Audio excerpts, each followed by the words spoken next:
Good morning, and thank you for watching Leaf by Leaf. I finished John Williams' Stoner yesterday. It's the second time I've read it. I was inspired by the channel Beyond the Epilogue. I suggest that you go and subscribe if you haven't already. She recently posted a video about Butcher's Crossing, another John Williams novel, and it inspired me to go and reread this one. And I want to share some thoughts on it. The basics. Stoner by John Williams. It was first published in 1965. However, I've got the New York Review Books 50th anniversary hardcover that was published in 2015. His bibliography. I haven't memorized it, so I'm going to have to consult my notes. Novels: Nothing But the Night in 1948.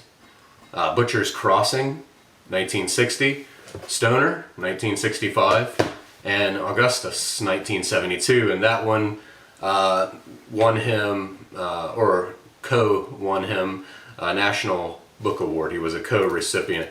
He also has two collections of poetry, The Broken Landscape, 1949, and The Necessary Lie, 1965, and finally, he edited an anthology of English Renaissance poetry in 1963, and you can see where that ties into his character William Stoner in this novel. This may be a little all over the place, but I like to, as I'm reading a book, I like to use either that first empty page or the first almost empty page to kind of get my broad thoughts and things that stick out. And then I like to tab passages that tie into those and support them. And then, of course, make highlighting and marginalia.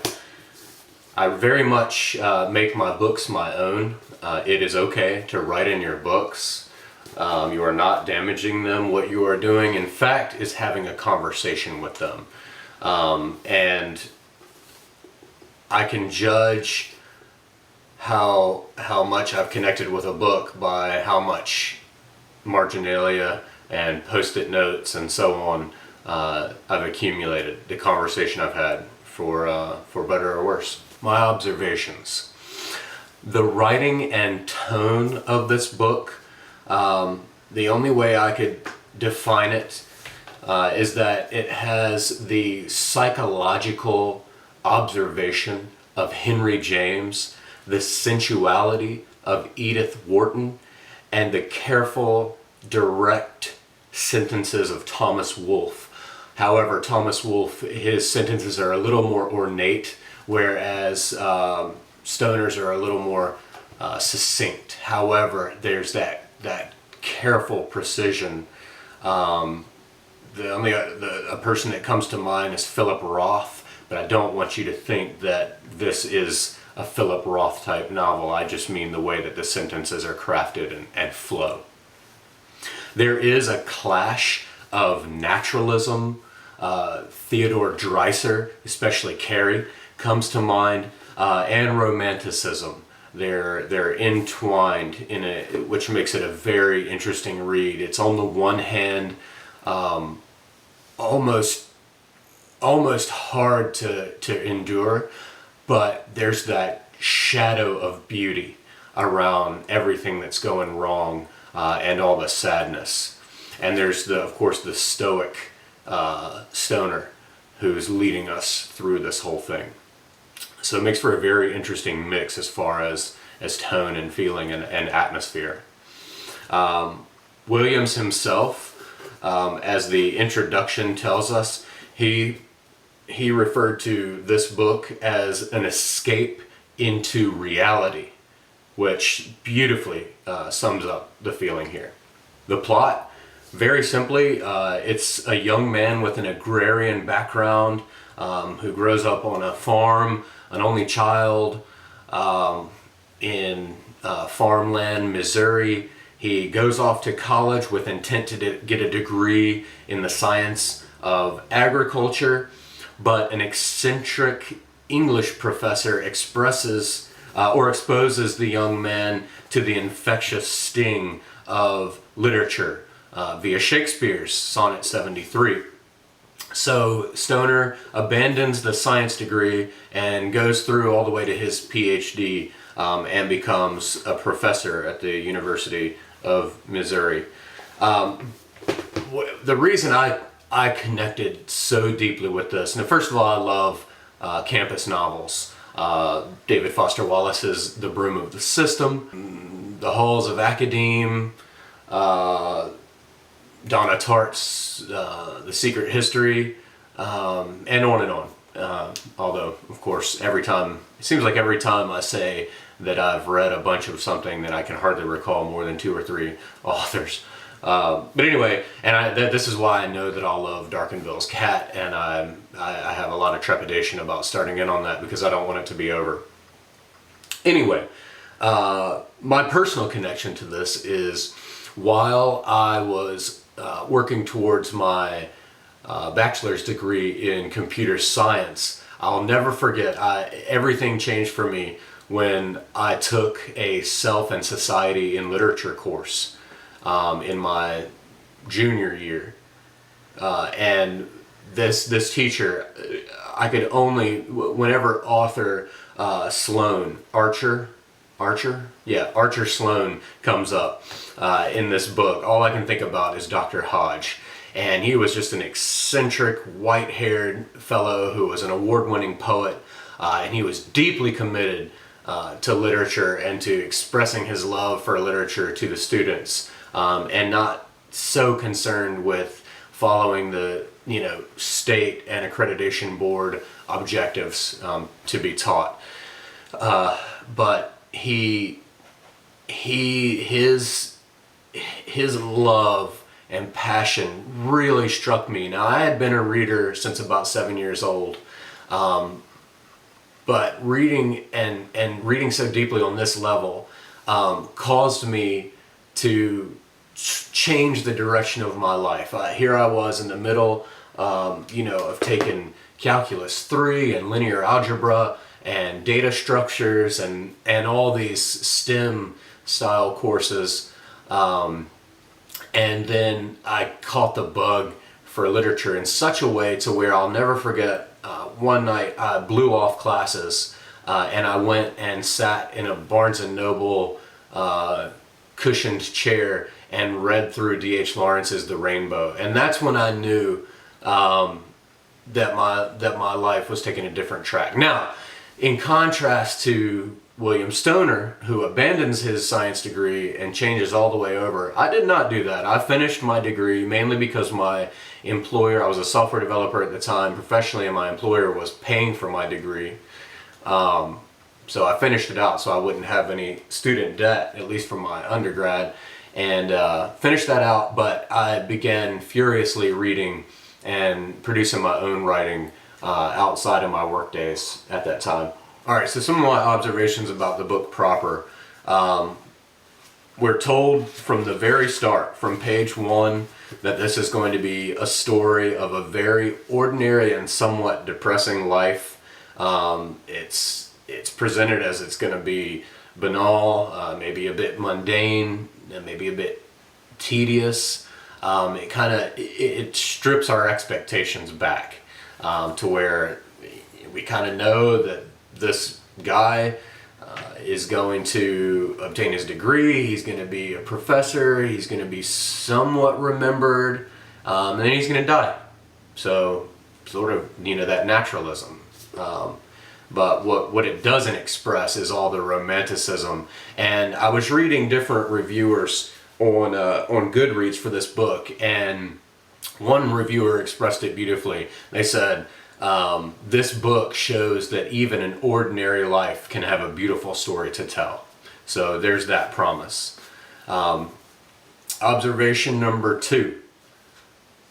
Sloane's reading, I've already said this, but Sloane's reading of Sonnet 73 is what sinks its fangs into Stoner and presages the thrust of the novel's theme of love. And this is a very important part.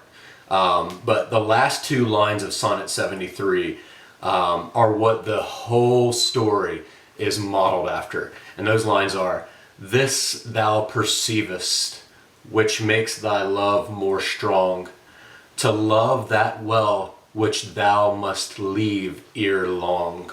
And that ties into almost every moment of this novel. Observation number 3. Williams captures beautifully that feeling that serious students, readers, academics know so well when they are starting out at the bottom of the mountain of all they need to read and learn. I remember when I first realized I wanted to take studying literature seriously, when I began to realize how many books I needed to read and how much catching up I needed to do with someone who did take an English degree. I was very overwhelmed, and this expresses my feeling beautifully. This is page 25. Sometimes, immersed in his books, there would come to him the awareness of all that he did not know, of all that he had not read, and the serenity for which he labored was shattered as he realized the little time he had in his life to read so much, to learn what he had to know.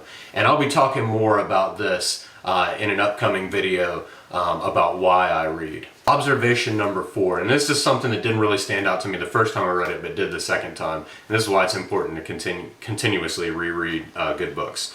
But the contrast between the corpses at the funerals, respectively, of Edith's father and Stoner's father. Edith's father, he is seen as plump, almost corpulent in his casket. He chose the path of suicide at the hint of financial trouble, whereas Stoner's father was emaciated in his casket, and he went the way of a natural death from working himself to the bone despite circumstance. So just that contrast says a lot about the backgrounds of Edith and Stoner, but also, these twin threads at that time. I feel like this is starting to disappear here in our time now, but those twin threads of people who went the way of, tilling the land and being in touch with the land, and how much more grit and determination and perseverance they had versus the cushier life, I guess. Observation number 5. For any reader or whatever you want to call it, for any scholar, whatever, who sees reading as a way of life instead of a means to an end, such as producing a dissertation or getting a job and so on. This perfectly captures it. Later on in life, Stoner sits down and he loses interest in his book, and he realizes that he at last came to find some comfort, some pleasure, and even a ghost of the old joy in that which he did, a learning toward no particular end. So just the joy, the sheer joy of learning or reading for learning or reading's sake. This may be a little bit of a spoiler, maybe not if you think about the cliched ordinary life of a professor or the ways that most professors are portrayed in novels. So if you haven't read it before, you may not want to listen to this part. But observation number 6, Stoner hits that middle-age peak and descent just before his affair begins.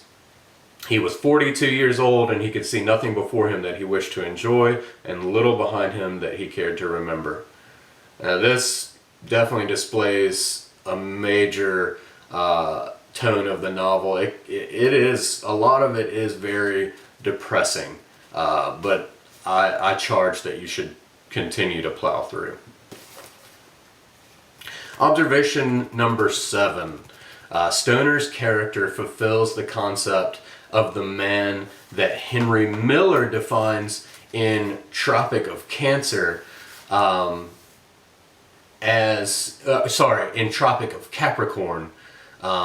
in Henry Miller says, when a man appears, the world bears down on him and breaks his back. And that is exactly what's happening to Stoner. He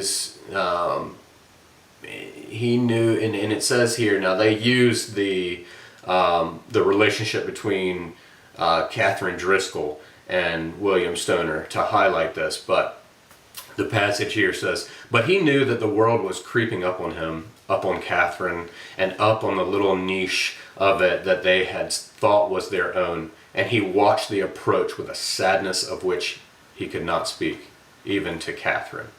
Observation number 8, the 2 axis points in this novel, and this also gives you the setting in this novel, but it starts with World War I, and we see how World War I affects Archer Sloane, and then after Sloane is gone and Williams is that professor, in sort of a repetition of that theme, Williams sees World War II happen, and he begins to understand what exactly happened internally that broke Sloane. And to me, what happened to Sloane is the beauty that he once saw through Shakespeare and others, the beauty in the world, was sort of crushed and ripped apart by war. And we see this happen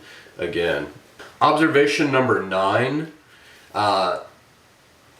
I don't want to go too into this, and in fact I'm not even gonna read the passage, but there is a beautiful, heart-rending moment on Stoner's deathbed between his daughter and him. I can't even express in words how beautiful this moment is. It's so nuanced, and it caused a catch in my throat. It's beautiful, beautiful. And in fact, it makes me think of Hemingway's 6-word short story challenge, where he proposed that he could capture intense emotion in only 6 words. And I believe those 6 words were baby shoes for sale, never worn. Observation number 10. In the end, right as Stoner is passing away, he manages to grab his book that he produced, and he realized that a small part of him that he could not deny was there and would be there. This is in the mode of Hippocrates, his aphorism, in Latin at least, vita brevis, ars longa. Life is short, art is long. Those are my scattered observations of this beautiful novel, Stoner, by John Williams. I highly, highly recommend this book. It is almost a perfect novel. Thank you for watching. If you have thoughts on Stoner or comments about John Williams, please let me know.